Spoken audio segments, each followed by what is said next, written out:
Mga Paps, Lester's Garage here. Ang tutorial natin ngayon ay paano magpalit ng belt, V-belt ng Miusol I-125. Let's start. Remove muna yung mga bolts.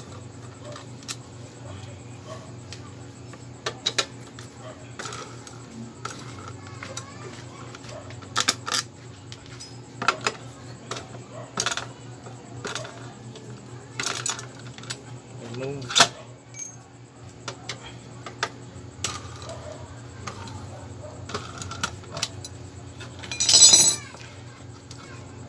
Yan.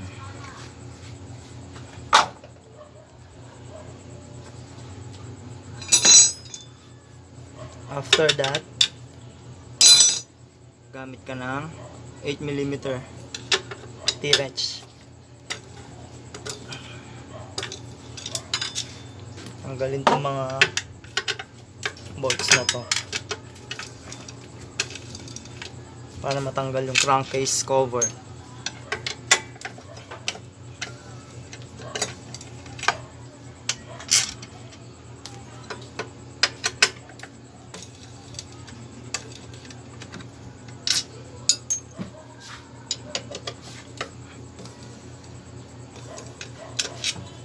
Yun. Tanggalin lang paikot yan mga paps.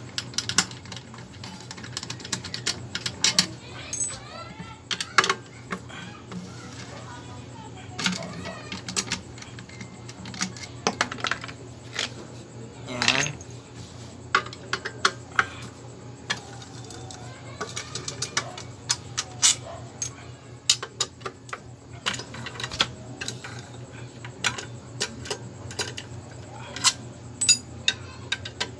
Last one.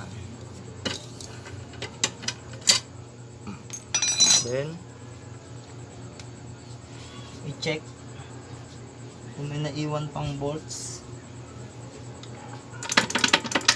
Then alugin. Tanggalin natin to, nakaharang.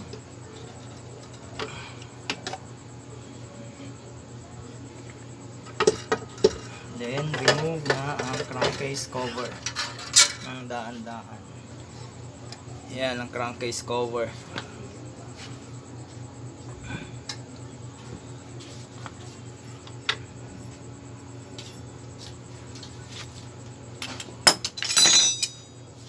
Then gamit ang Y,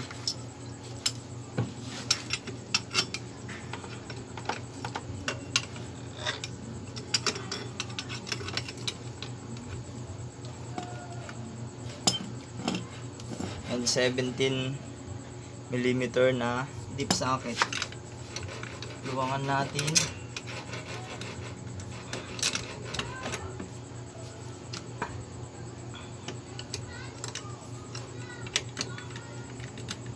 Itong drive face pulley.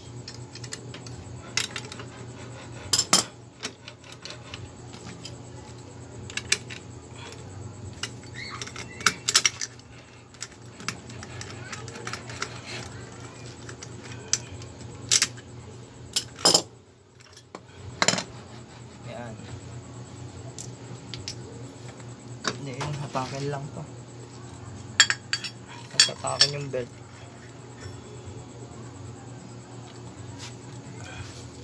Yan, papakita ko sa inyo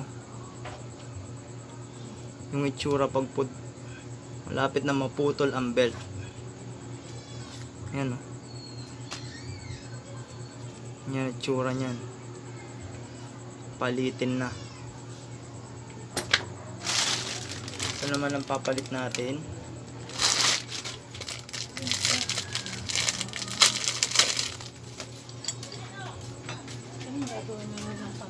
Yamaha 2PH.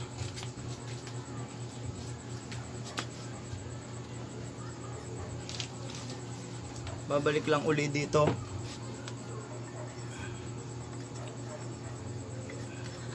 Sa may secondary shift.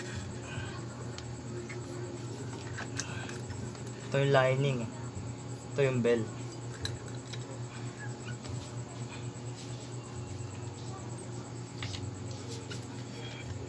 Then balik to. Hindi.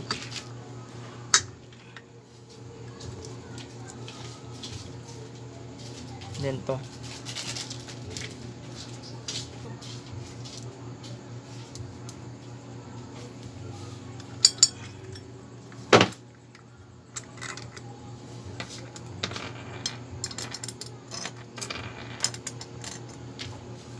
Press mo muna to para pumasok.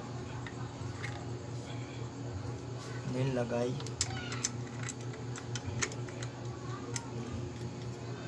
Ito yung washer. Then yung nut.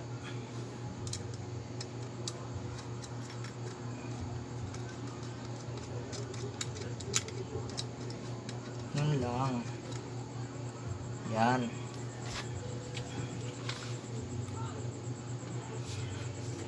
Then after that, gamit ang Y tool, higpitan na uli natin mga paps.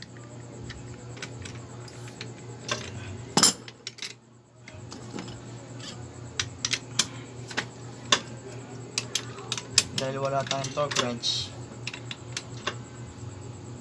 dahan-dahanin na lang. Tsaka i-check.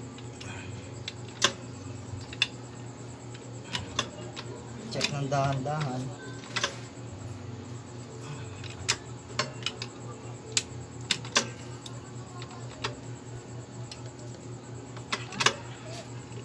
Kasi hindi rin naman pwedeng sobrang higpit to eh. Kaya alalay lang.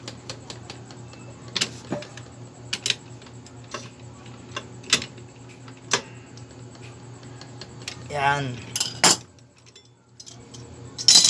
Then start natin para kumapit yung belt. Yun.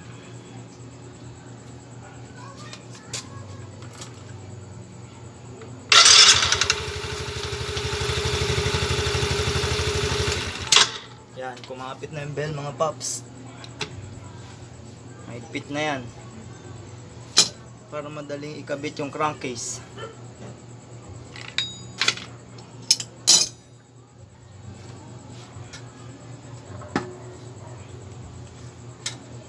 Ganun lang mga paps kung paano magpalit ng V-belt na Miyosol I-125. Now, balik ko na tong crankcase cover again para mahigpitan na.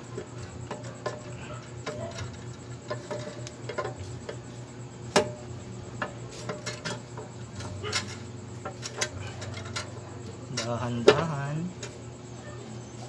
ipasok. Yan. Yun, then tulak. Tapos lagay natin to, yung rubber.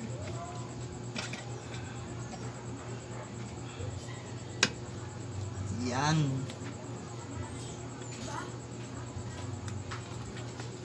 Nice and easy.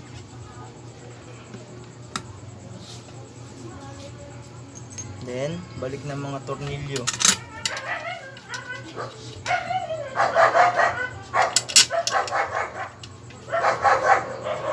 Yan, lagay mga tornilyo.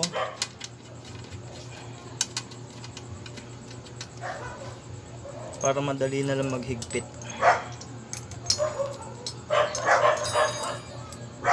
Mga aso na to.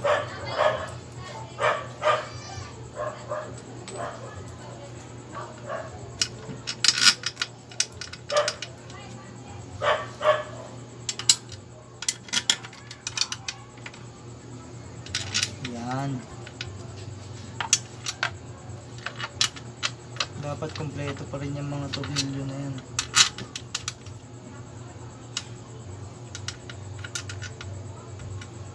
Para mailagay na maayos. Then, higpitan. Galing ang T-wrench. Gamit ang T-wrench 8mm.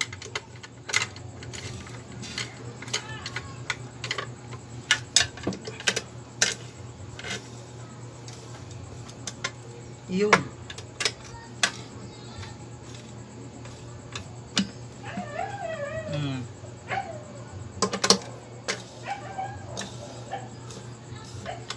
Yan.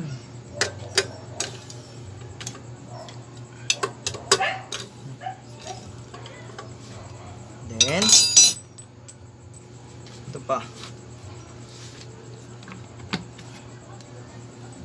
Maliit na bolt dito sa dulo.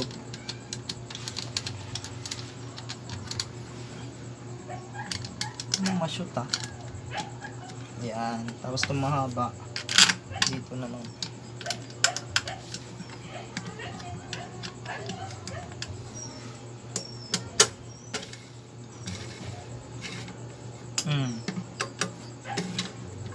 Yung double check.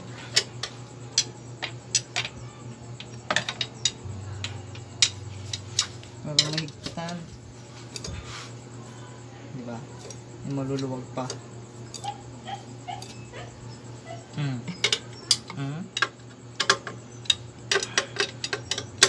Yan.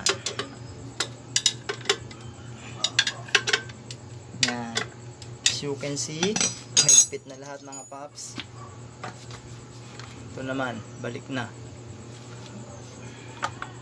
Balik ang foam. Ayan tong cover. Then yung 4 na bolts.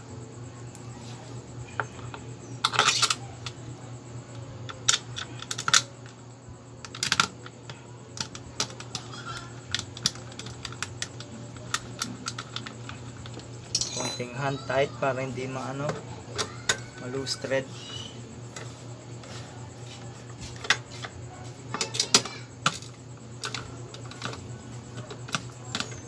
Then ayun. Ganun lang mga paps. Kadali paano magpalit ng V-belt.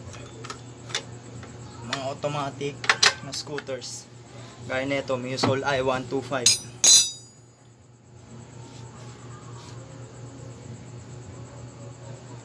So, ganun lang kadali yun mga paps ha. Lester's Garage YouTube channel ko. Tapos paki-like and subscribe. Tapos paki-click na rin yung notification bell para every time na may vlog ako napapanood nyo.